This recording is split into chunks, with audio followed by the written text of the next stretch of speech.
ကဲအားလုံးပဲမင်္ဂလာပါခင်ဗျာဒီနေ့မှာတော့ Fantastic Beasts and Where to Find Them ရုပ်ရှင်ဇာတ်လမ်းကြောင်းကျင့်ဆက်ပေးမှာပဲဖြစ်ပါတယ်ဒီကားဟာ Harry Potter တို့ခေတ်မတိုင်ခင်ကအကြောင်းအရာတွေကိုရိုက်ပြထားတာပဲဖြစ်ပါတယ်ကဲစလိုက်ကြရအောင်နော်ဇာတ်လမ်းအစ1926ခုနှစ်မီးကိုရောင်တိမ်တိုက်တွေအောက်ကနယူးယောက်မြို့ကြီးစီကိုဥရောပကတင်ပေါ်တစီစိုက်ကပ်လာပါတယ်တင်ပေါ်ပေါ်ကဆေးလာသူတွေထဲမှာအပြာရောင်ကုတ်အင်ချီနုံးဖတ်ဖတ်နဲ့စပင်းကောက်ကောက်နဲ့လူငယ်တယောက်ပါလာပါတယ်သူကတော့ Newt Scamander ပါသူ့လက်ထဲမှာတော့အိတ်အိုလေးတစ်လုံးကိုတယူတရကင်ထားပါတယ်အကောက်ခွန်စစ်စေးရေးဂိတ်ကိုဖျက်တဲ့အချိန်မှာညုကအိတ်ပေါ်ကခလုတ်တစ်ခုကိုလျှို့ဝှက်စွာနှိပ်လိုက်ပြီးတာမန်လူတွေမြင်နိုင်တဲ့ပုံစံကိုပြောင်းလိုက်ပါတော့တယ်။အရာရှိကအိတ်ကိုဖွင့်ကြည့်တော့အဝက်အစားနဲ့မြေပုံတွေပဲတွေ့လိုက်ရပါမယ်။တကယ်တမ်းအဲ့ဒီအိတ်ထဲမှာကဘာကြီးတစ်ခုလုံးစာကျဲဝဲနဲ့မော်ဒရစ်ဆန်ဥယျာဉ်ကြီးတစ်ခုပါလာတာကိုဘယ်သူမှမသိခဲ့ပါဘူးခင်ဗျာ။ဒီလိုနဲ့မြို့ထဲကိုရောက်တာနဲ့ညုထာလူအုပ်ကြားထဲတိုးဝစ်သွားလာရင်မယ်ရီလူဘဲဘုံဆိုတဲ့အမျိုးသမီးကြီးဟောပြောနေတာကိုတွေ့လိုက်ရပါတယ်။သူမကစွန့်ကြွယ်တွေဟာငါလူကြားမှာရှိနေတယ်ဆိုပြီးညုလိုလူတွေကိုမှုံတီးရေးတရားတွေဟောနေတာပါ။ညုနားထောင်နေတော့မှာပဲသူ့အိတ်ထဲက Niffler လို့ခေါ်တဲ့ပူးနဲ့တူပြီးရတနာတွေကိုအရန်ကြိုက်တဲ့အကောင်လေးကအိတ်ကြားကနေလွတ်ထွက်သွားပြီးဘန်ကြီးခုထဲကိုဝင်ပြေးသွားပါလေရောအချိန်တရားထဲမှာပဲအဲ့ဒီဘန်ထဲမှာ Jacob Kowalski ဆိုတဲ့စိတ်ယုံလုပ်သားလေးရှိနေပါလေ Jacob ကသူ့အဖွားရဲ့ချက်ပြုတ်နီးနဲ့မုံတိုက်ဖွင့်မှုချင်းတွေလာလျှောက်ပဲမယ်အာမခံပူစီမရှိလို့ညင်းပယ်ခံထားပြီးစိတ်တက်ကြနေချိန်ပေါ့ Jacob ကြိုက်ထားတာကလည်းညုနဲ့စင်တူတဲ့အိတ်ပါပဲဒါပေမဲ့အတွင်းထဲမှာမုံနမူနာတွေပဲပါပါတယ်ခင်ဗျာအဲ့ဒီအချိန်မှာ Niffler ကဘန်ကငွေတိုက်ခန်းထဲဝင်ပြီးရွှေတွေခိုးနေတာကိုညုကလိုက်ဖမ်းရင် Jacob နဲ့ဝင်တိုက်မိကြပါတယ်ရုံရင်ခစန်းဖြစ်ပြီးဘန်လုံကြုံယူတွေရောက်တဲ့အခါညုကမော်တုတ်တန်းကိုထုတ်ပြီးသူတို့နှစ်ယောက်လုံးကိုလွတ်အောင်ခေါ်ထုတ်လာခဲ့ပါတယ်။ဒါပေမဲ့ Jacob ကအရန်ထိတ်လန့်သွားပြီးညုကိုအိတ်နဲ့ရိုက်ပြီးထွက်ပြေးသွားပါတော့တယ်။ဒီနေရာမှာပဲကန်ဂျမာကပြောင်းလဲသွားပါတယ်ခင်ဗျာ။ Jacob ဟာလန့်ပြီးညုရဲ့မော်တရိတ်ဆန်အိတ်ကိုမှားယူသွားခဲ့ပါတယ်ခင်ဗျာ။ဒီအဖြစ်အပျက်ကို American Mall Congress ရဲ့အရာရှိဟောင်း Tina Goldstein ကမြင်သွားပြီးညုကိုတာမန်လူရှိမှမော်ပညာထုတ်ပြမှုဆိုတဲ့မှုနဲ့ဖမ်းဆီးလိုက်ပါတော့တယ်။ Jacob တယောက်သူ့ရဲ့တိုက်ခန်းချင်းလေးထဲပြန်ရောက်တော့စိတ်ပြက်လက်ပြက်နဲ့အိတ်ကိုဖွင့်လိုက်ပါလေတော့ဒါပေမဲ့မို့တဲ့အစားထူးဆန်းတဲ့အထမ်းတွေကြားလိုက်ပြီးအိတ်ထဲကနေမော့တလပ်လို့ခေါ်တဲ့ကြွက်လိုလိုပင်လဲဖျန်းလိုလိုတရဝါကောင်ခုံထွက်လာပြီး Jacob ကိုကြိုက်ပါတော့တယ်ဗျာအကောင်ကတောင်းချမ်းလုံးနာကြောင့်တိုက်ခန်းတစ်ခုလုံးလည်းပျက်စီးသွားပါတယ်ကံကောင်းတာကဒီအချိန်မှာတီနာနဲ့ညွတ်တို့ရောက်လာပြီး Jacob ကိုအချိန်မီကဲတင်လိုက်နိုင်ကြပါတယ်အဲ့ဒီနောက်တီနာကသူတို့နှစ်ယောက်လုံးကိုသူ့အိမ်ခေါ်သွားဖို့ဆုံးဖြတ်လိုက်ပါတယ်တီနာရဲ့တိုက်ခန်းမှာတော့သူမရဲ့ညီမ Queenie နဲ့ဆုံကြတာပေါ့Queenie ကလူတွေရဲ့စိတ်ကိုဖတ်နိုင်စွမ်းရှိပြီးအရန်လာပါတယ်လို့သဘောထားလဲပြည့်ဝသူလေးပါဒီနေရာမှာ Jacob ဟာ Queenie ကိုမြင်မြင်ချင်းကြွေသွားတယ်လို့ Queenie ကလည်း Jacob ရဲ့ရိုးသားပြီးကျင်နာတိုက်တဲ့စိတ်ထားလေးကိုသဘောကျသွားပါတယ်ခင်ဗျာနောက်ပြီးတော့ Queenie ကမော်ပညာနဲ့စားဝေရီခင်းမုတ်တွေလုပ်ပြပြီးညစာကျွေးတဲ့အခန်းကတော့တကယ်ကိုကြည်နူးစရာကောင်းပြီး Harry Potter လောကရဲ့မှော်ဆန်းမှုတွေကိုပြန်မြင်ရောက်လာစေပါတယ်ခင်ဗျာညူထာသူ့ရဲ့တရားတွေကိုစစ်ဆေးဖို့အတွက် Jacob ကိုအိတ်ထဲခေါ်သွားတဲ့အခန်းကတော့ဒီစကားရဲ့အသက်ပါပဲခင်ဗျာလေကားတလေတိုင်းအိတ်ထဲကိုဆင်းလိုက်တာနဲ့ Jacob မျက်စိရှိမှတကယ်ကိုမယုံနိုင်စရာမြင်ကွင်းကိုတွေ့လိုက်ရပါတော့တယ်အိတ်အသေးလေးထဲမှာဆိုပေမဲ့အတွင်းထဲမှာတော့ကဘာကြီးတစ်ခုလိုကျဲပြိုးလာတဲ့နေရာကြီးဖြစ်နေတာကူဗျာအဲ့ဒီထဲမှာဘာတွေရှိလဲဆိုတော့ပထမဆုံးအနေနဲ့ Niffler လေ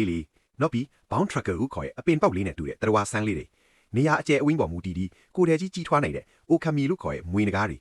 မိုးလီဝတကိုဖန်တီးနိုင်တဲ့ Frank လို့နာမည်ပေးထားတဲ့ Thunderbird ဆိုတဲ့ငှက်ကြီးနောက်ပြီးကြံလို့အကောင်ကြီး Graf Horn တွေအပြင်လာရောင်အောက်မှာကတ်တက်တဲ့ Moon Caps လေးတွေကိုပါစုံစုံလင်းလင်းတွေ့ရမှာဖြစ်ပါတယ်ခင်ဗျာ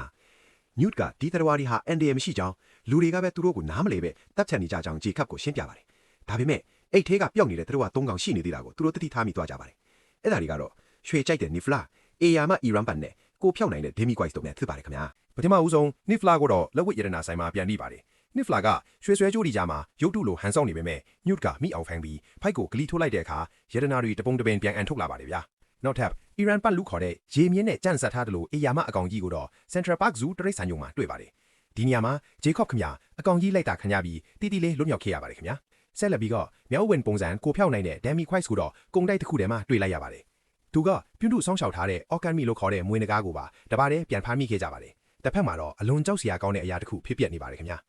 American Mall Congress ရဲ့လုံခြုံရေးအကြီးအကဲ Percival Graves ဟာလွှဲရွှဲ့ကြံစည်မှုတွေလုပ်နေတာပါသူဟာ Credence ဆိုတဲ့မိဘမဲ့ဂေဟကကောင်လေးကိုအသုံးချပြီး Obscurus ဆိုတဲ့အရာကိုလိုက်ရှာနေတာပါ Obscurus ဆိုတာဘာလဲသိလားမော်ပညာပါတဲ့ကလေးတွေကသူတို့ရဲ့စွမ်းအားကိုအတင်းအကျပ်ချုပ်တိန်ဖိနှိပ်လိုက်တဲ့အခါဖြစ်ပေါ်လာတဲ့အနက်ရောင်ကပ်ပါကောင်စွမ်းအားစိုးကြီးပါသူစွမ်းအားကထိန်းချုပ်မရပဲပောက်ကွဲထွက်တက်ပြီးမြို့တွေကအဆောက်အဦတွေလမ်းတွေကိုဖျက်ဆီးနေတာပဲဖြစ်ပါတယ်ခင်ဗျာတီနာကညူရဲ့အိတ်ထဲမှာ Obscurus အကောင်ကြီးတစ်ကောင်ကိုတီးထွားပြီးဒါဟာအန်ဒီရဲ့အရန်များတယ်ဆိုပြီး American Mall Congress ကိုတွားတိုင်လိုက်ပါတယ်ဒါပေမဲ့အခြေအနေကထင်ထားသလိုမဟုတ်ပဲပြောင်းပြန်ဖြစ်သွားရောပါ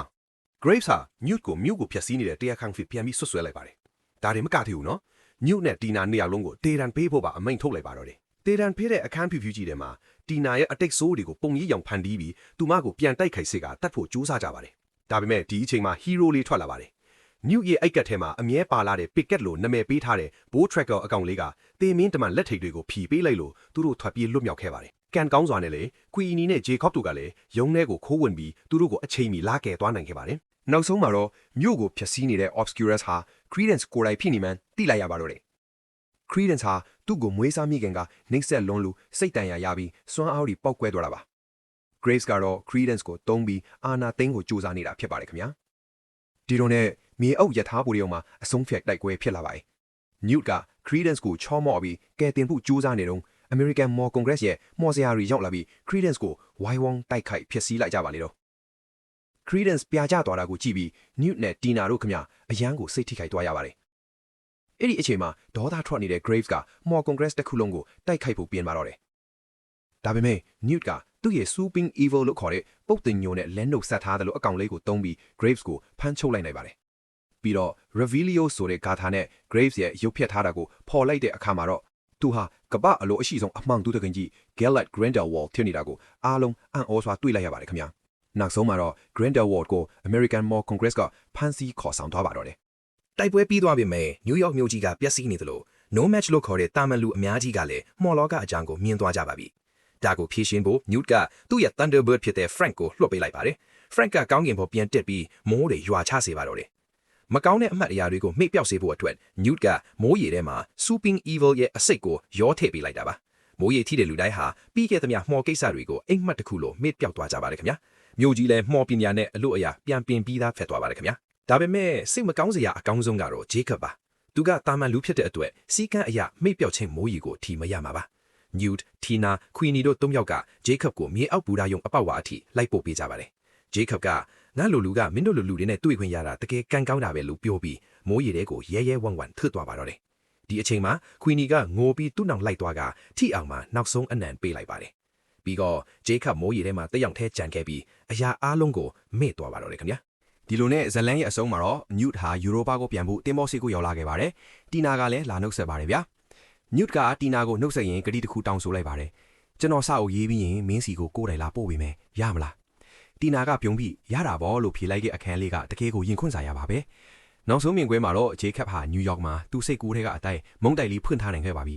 ထူးခြားတာကသူလှုပ်ထားတဲ့မုံပုံစံလေးတွေက Nifla တို့ Alchemy တို့နဲ့တူနေတာကိုတွေ့ရပါတယ်ခင်ဗျာဒါဟာသူမသိစိတ်ထဲမှာမှတ်မိနေတဲ့သဘောပါပဲဆိုင်လေးကို Queenie ဝင်လာတဲ့အချိန် Jacob ကသူမကိုမြင်တော့တဆုံတစ်ခုကိုတတိယပါသလိုမျိုးဂျီနူးစွာပြုံးလိုက်တဲ့မျက်နှာလေးနဲ့ဒီဇလန်လေးကပြီးဆုံးသွားပါတယ်ခင်ဗျာဒါကတော့ Fantastic Beasts and Where to Find Them ရုပ်ရှင်ရဲ့စိတ်ဝင်စားစရာအကောင်းဆုံးအခန်းတွေနဲ့စိတ်လှုပ်ရှားစရာတွေနဲ့ဝမ်းနည်းပျော်ရွှင်ဖွယ်ရာတွေကိုအသေးစိတ်ပုံဖော်ထားတဲ့ဇာတ်လမ်းပဲဖြစ်ပါတယ်အားလုံးပဲကြိုက်နေတာကြမယ်လို့မျှော်လင့်ပါတယ်ခင်ဗျာဗီဒီယိုလေးကိုသဘောကျတယ်ဆိုရင် like and subscribe လေးလုပ်ပေးခဲ့ဖို့လည်းမမေ့ပါနဲ့နော်နောက်ဗီဒီယိုတွေမှာပြန်ဆုံကြပါမယ်တဒါ